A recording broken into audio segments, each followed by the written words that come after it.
Hello, everyone. Welcome to Night Talks or Night Talk. And basically, within this video, I'm going to talk about concept.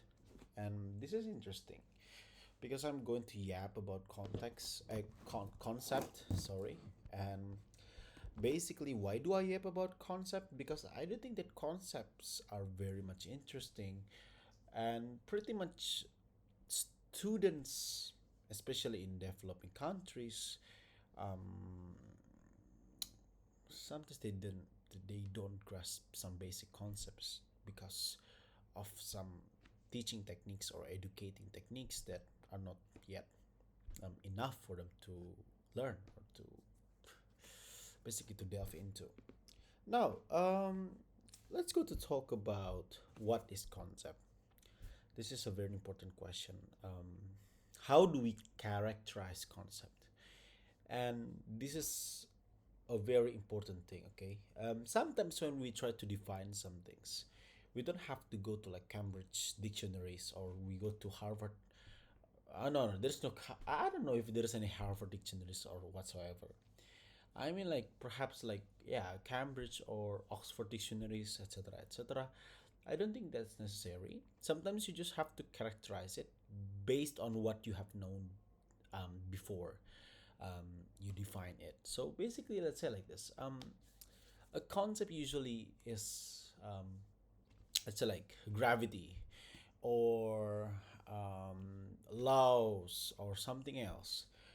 See a pattern there. So basically, when you try to have a concept, it's a very much what is it called? It's like like a label towards something that happens within real life, and it doesn't have to be something that's very complex, like law of motion or another else other things like that.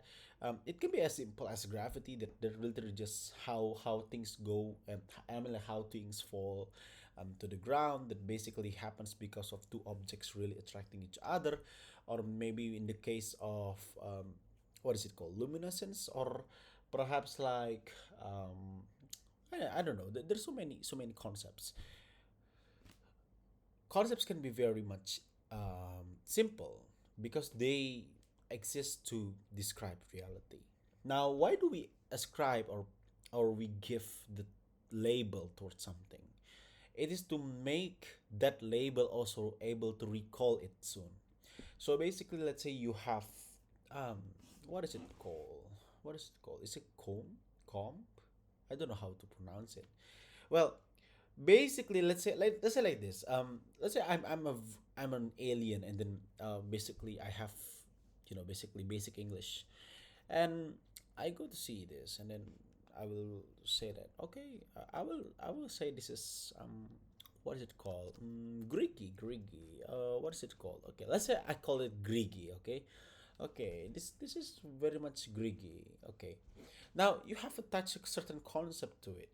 Because why? Because let's say I don't have this, but then when I try to remember the past, when somebody said, "What is Griggy?" then I have an imagery in mind, which is this. This is coming in my mind. This is a mental imagery that comes in my mind because I have put a label to it, and names basically is a prescription to concept, and basically the lowest level of concept that I can think about. All right, so yeah, why do I think that name is basically a prescription of context, not I mean like not the other else? Because I do think in several cases concepts are more than names, but names are basically concepts themselves. Like let's say rat, the conception of rat, something that's to describe or to make that name to have a certain meaning that's deeper than just words. Concepts make names living. Names cannot truly make concepts living. So that's why I do think that name is a prescription of concept, but not the other way around. Because I do think that concepts are more than it's just names. But names are part of concept if that name entails something that is meaningful. Now, what is meaningful? Well, basically, the term meaningful here is something that you regard as I mean, like it can be logically what is it called? It can be logically thought about. You can delve it. You can describe it more. You can really dig and dive towards it. And that makes concept something that's very interesting, and it's deeper than just names. Okay, so now I'm going to talk about how concept is not understood properly in students. I mean, perhaps let's characterize how students looks like. They are let's say humans that want to learn about something. They are little children that wants to no no that want to basically understand how the world works, or they just want to fulfill their parents targets towards their own education, etc., etc. So many motivations happen within students. I mean, like, several students are not being pressurized by their parents.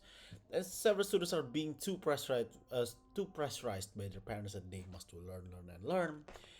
And whatever it is, the problem still exists within those two categories, which is which is that basically some of them just understand the name. They probably understand some depths, but they don't really fully grasp the concept itself. They just remember some words, remember some characteristics, and then that's it. And they cannot explain it otherwise. And that's why I do think that remembering is not something that is very much beneficial in learning. I do think that repeating words are not something that can be beneficiary for students if you want those students to be able to basically have the ability to really grasp the concept.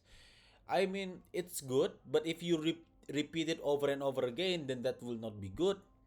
The teaching technique must be after they repeat it, tell them to retell it, and tell them to describe it. How does it look like? How does it taste like? If it can be tasted, or how does your mind able to grasp it, etc., etc., etc. And that will make concept learning more fun. Sadly, this is not being found in several cases because of several factors. First of all, that the students are very much diversified. Some students are just filled with ADHD or even other neurodiversity cases that really the teachers cannot be blamed solely on it. So that's why parents are very much important. People around them are very much important. If those three factors, the teachers, parents, and the people around them are not going to contribute positively, then what can be done about the students? That's just how it works. That's just the problem that exists within our world today, and it should be regretted, I think, because by that we are making a generation of students with super ignorance about concepts, but they have good memory. That is useless. Let's understand concept and context. Let's do not rely upon just memory, because concept is deeper than just names, and it's more beneficial to your brain actually. If you're able to really re-scramble it and then you put it back together, you're going to make it a new building. You're going to scramble it again, and then you can make another concept. Your brain is going to be more creative because of it, and that's just how learning works. Okay, the more you have the more cases that you have, the more intelligent you will be, and that will be good for you. And if that doesn't happen to you, then um, your learning going to be more stagnant. Okay, to be honest, I mean, I was just yapping, but I like this. Okay, so anybody who sees this video, thank you very much. First of all, and I hope you enjoy it. I mean, probably you don't see it until the end, but okay, no problem. I'm just a child who likes to, um, yeah, who likes to talk within like 12 a.m. No, what is it called? 12 p.m.? No, not 12 p.m. 12 a.m. Yeah, yeah. 11 p.m. 12 a.m. I like to basically talk within those spectrums. So yeah, thank you very much. Goodbye.